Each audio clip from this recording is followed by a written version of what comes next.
শুভ শুভ দিন, আমার নেত্রী শেখ হাসিনার জন্মদিন।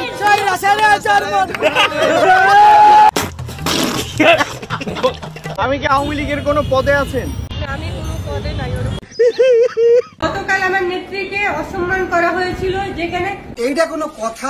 তো গাইস, কি অবস্থা সবার, কেমন আছেন? বাংলাদেশে ভাইরাল হওয়ার জন্য যে কোনো একটা ইস্যু, গরু ছাগল হাঁস মুরগি কুত্তা বিলাই এসব বিষয় নিয়ে এসে যদি আপনি রাস্তার মধ্যে দাঁড়াতে পারেন আর যদি একটু কথা বলতে পারেন, আর যদি একটু কথা বলে যদি আপনি একটু ফোকাস মারতে পারেন, তাহলে কিন্তু আপনি ভাইরাল। বাংলাদেশে ভাইরাল হওয়ার জন্য যে কত নিনজা টেকনিক মানুষ অবলম্বন করে, পরিমাণ রাগ অভিমান থাকলে হ্যাঁ এরকম অবলম্বন করবেন যে জিনিসটা দেখার পরে আপনাকে যেন মানুষের নিয়ে এসে আলোচনা সমালোচনা করে। বাংলাদেশের মধ্যে যে জায়গায় কোনো নেতা খেতা কারো কোনো ধরনের খবর নাই, আর এই মাতারি আইসে এই জায়গার মধ্যে ভাইরাল হওয়ার জন্য। এই মাতারির ভিডিওটা দেখার পরে আমি ভাই একটা জিনিস বুঝতে পারলাম, সে ভাইরাল হওয়ার জন্য যে কত নিনজা টেকনিক অবলম্বন করেছে।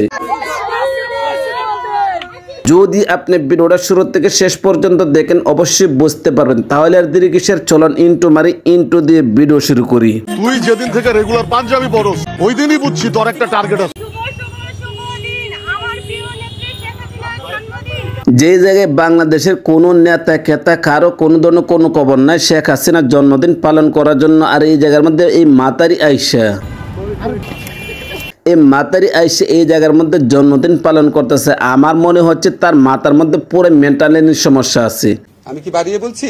তার মাথার মধ্যে যদি কোনো ধরনের কোনো সমস্যা না থাকতো, তাহলে কি এই জায়গার মধ্যে আইসা শেখ হাসিনার জন্য জন্মদিন পালন করতো? আর বাইরে ভাই কি কইতাম, সে আসছে এই জায়গার মধ্যে জন্মদিন পালন করার জন্য, কিন্তু তাকে পুরাই খেয়ে দিয়েছি। মানে কিরকম ভাবে খেয়ে দিয়েছে, সে আসছে শেখ হাসিনার জন্মদিন পালন করার জন্য, আর এই জায়গা থেকে এই ছেলে এরকম ভাবে বলতেছে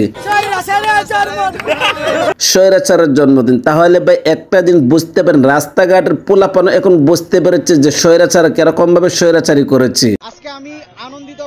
আর এই স্বৈরাচারের জন্য আসছে এই মাতারি জন্মদিন পালন করার জন্য। তাহলে ভাই তার মাথার মধ্যে কি কোনো ধরনের কোনো জ্ঞান আসেনি? আমার তো মনে হয় তার মাথার মধ্যে কোনো ধরনের কোনো জ্ঞান নাই। নিঃসন্দেহে তুই ঠিক কথা বলেছিস। তুমি এখানে কি কেটে আসছো না, তুমি এই জায়গার মধ্যে আসছো মূলত ভাইরাল হওয়ার জন্য, যেন মানুষের তোমাকে নিয়ে এসে আলোচনা সমালোচনা করে। কারণ যে জায়গার মধ্যে কোনো নেতা ক্ষেত্রে খবর নাই, আর এই জায়গার মধ্যে তুমি আয়েশা শেখ হাসিনার জন্য জন্মদিন পালন করতেছো, তার মানে তুমি ভাইরাল হওয়ার জন্য আসছো। তোমার প্রিয় নেত্রী এখন কোথায় গিয়েছে? তোমার প্রিয় নেত্রী তো দেশ ছেড়ে পালিয়ে বেগে গিয়েছে মোদি দাদার কাছে। আর তোমার মোদি দাদার কাছে গিয়েছে তোমার নেত্রী কি করে দেখো। তুমি তোমার নেত্রীর জন্য জন্মদিন পালন করেছো, আর তোমার জন্মদিন দেখার পরে তোমার নেত্রী কি করেছে, এরকম ভাবে নাচানাচি করছে। তাহলে তোমার জন্মদিনটা তোমার নেত্রী কিরকম ভাবে দেখেছে দেখছো নি? আচ্ছা বোন, তুই একটা কথা বলতো, তুই কোন পদে আছিস? বাংলাদেশের কত বড় বড় নেতা আছে, কত ধরনের কত পদে রয়েছে, তাদের কোনো ধরনের কোনো খোঁজ খবর নাই, আর তোমার কোনো ধরনের কোনো পদ নাই। তুমি এই জায়গার মধ্যে আইসে কি করতেছো? জন্মদিন পালন করতেছো। তুমি তো জন্মদিন পালন করতেছো না, তুমি আসছো সারা বাংলাদেশে ভাইরাল হওয়ার জন্য। যে জায়গায় স্বৈরাচারি করে, যার স্বৈরাচারের পক্ষ আইসা তুমি এসে জন্মদিন পালন করেছো। তুমি এই জায়গার মধ্যে জন্মদিন পালন করতে হবে কেন? তুমি কি তোমার বাসার মধ্যে জন্মদিনটা পালন করতে পেরেছিলে না? তুমি তো ইচ্ছা করে তোমার বাসার মধ্যে জন্মদিনটা পালন করতে পারতে।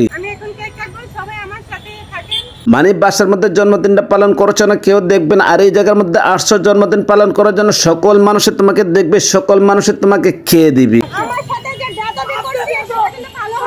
আর দাওয়া খাওয়ার পরে তুমি এই জায়গা থেকে এরকম ভাবে চলে যাবে যে জায়গাটা একটা অসম্মানের সাথে। তোমার কোনো সম্মান আসেনি। আমি তো মনে করতেছি তোমার কোনো ধরনের কোনো সম্মান নাই। তোমার যদি সম্মান থাকতো তাহলে তুমি এই জায়গার মাঝে একটা স্বৈরাচারের পক্ষ নিয়ে এসে জন্মদিন পালন করতে। যার কোনো ধরনের কোনো সম্মান না, সে আসে এই জায়গার মধ্যে অসম্মান হওয়ার জন্য। এখন কেক কাটবো, সবাই আমার সাথে থাকেন। হ্যাঁ, তোমার সাথে সবাই আছে, সবাই তোমার সাথে কিরকম ভাবে আছে তুমি তো এই জিনিসটা দেখতেছো না। এখন তুমি দেখবা তোমার সাথে যে মানুষের কিরকম ভাবে আছে। এই যে দেখো, এইটা ভাই কোনো কথা হইতে পারলো? এটা কি কোনো কথা নেই? যে জায়গার মধ্যে আসছে একজন স্বৈরাচারের পক্ষ জন্মদিন পালন করার জন্য, শেষ পর্যন্ত তাকিয়ে আপনারা কি করলেন? খাওয়াই দিলেন। আরে ভাই হাসতেছেন কেন? সে আসছে এই জায়গার মধ্যে জন্মদিন পালন করার জন্য, কিন্তু কে জানতো এর কি যে হেকি খাওয়াই দিব। জুতা পেটাপিটি তুই বাসায় গিয়ে কর, কারণ তোকে যেরকম ভাবে দিয়েছে আর যদি বেশিক্ষণ থাকস তাহলে কিন্তু ওই জিনিসটা করে ছেড়ে দিবি। আরে ভাই তুই যে জায়গার মধ্যে আসছস এই জায়গার মধ্যে কি তার বেয়াদবি করতেছে নাকি? তুই তো সবচেয়ে বড় বেয়াদবি করতেছিস। তুই সৈরাসের পক্ষে আইসা তুই এই জায়গার মধ্যে জন্মদিন পালন করতেছিস। আরে কাহিনী তো এখনো শুরুই করলাম না, কাহিনী শুরু করলাম কই থেকে? কাহিনী দিয়ে আসলে কিন্তু শেষ করে দিব আজকে। তোর কাহিনীটা একটু খালি দেখাই মানুষদেরকে। তোর কি কোনো ধরনের কোনো সম্মান আছে? আমি তো মনে করি তোর কোনো ধরনের কোনো সম্মান নাই। তোর যদি সম্মান থাকতো তাহলে তো তোর সম্মান যাইতো। তোর কোনো ধরনের কোনো সম্মান নাই, এই কারণে এই জায়গার মধ্যে সরাসরি পক্ষে আসছিস তুই জন্মদিন পালন করার জন্য। তোমার নেত্রীর জন্য যদি তুমি এর চেয়ে বেশি অপমান সহ করতে পারো তাহলে তার কোনো কথাই নেই। তুমি এই জায়গার মধ্যে একটু তাকো, একটু ওয়েট করো, দেখবেন তোমাকে কিরকম ভাবে মানুষ অসম্মান করে, কিরকম ভাবে তোমাকে মানুষে খেয়ে দেয়। তুমি আসছো এই জায়গার মধ্যে মূলত ভাইরাল হওয়ার জন্য। সারা বাংলাদেশে যে জায়গার মধ্যে কোনো ধরনের কোনো আওয়াজ নাই, কোনো ধরনের কোনো জন্মদিন পালন নাই, আর তুমি আসছো এই জায়গার মধ্যে জন্মদিন পালন করার জন্য। তুমি জন্মদিন পালন করার জন্য আসছো না, তুমি এই জায়গার মধ্যে আসছো ভাইরাল হওয়ার জন্য। আর ভাইরাল হওয়ার জন্য যখন আসছো তখন কিন্তু মানুষ তোমাকে এরকম ভাবে অপমানগুলো করছে। তো এই জায়গার মধ্যে আসছে নতুন করে আলোচনায় আসার জন্য, সৈরাসের পক্ষে জন্মদিন পালন করার জন্য। এই বিষয়টা আপনারা কোন দৃষ্টিতে দেখছেন? ভিডিও কেমন হয়েছে কমেন্ট করে জানাবেন। ভালো লাগলে লাইক করবেন, পেজ থেকে দেখে থাকলে পেজটা ফলো করবেন, চ্যানেল থেকে দেখে থাকলে চ্যানেলটা সাবস্ক্রাইব করে পাশে থাকবেন। তো আজ এই পর্যন্ত রাখলাম, ভালো থাকবেন, সুস্থ থাকবেন। আসসালামু আলাইকুম রহমতুল্লাহি ওয়া বারাকাতুহু।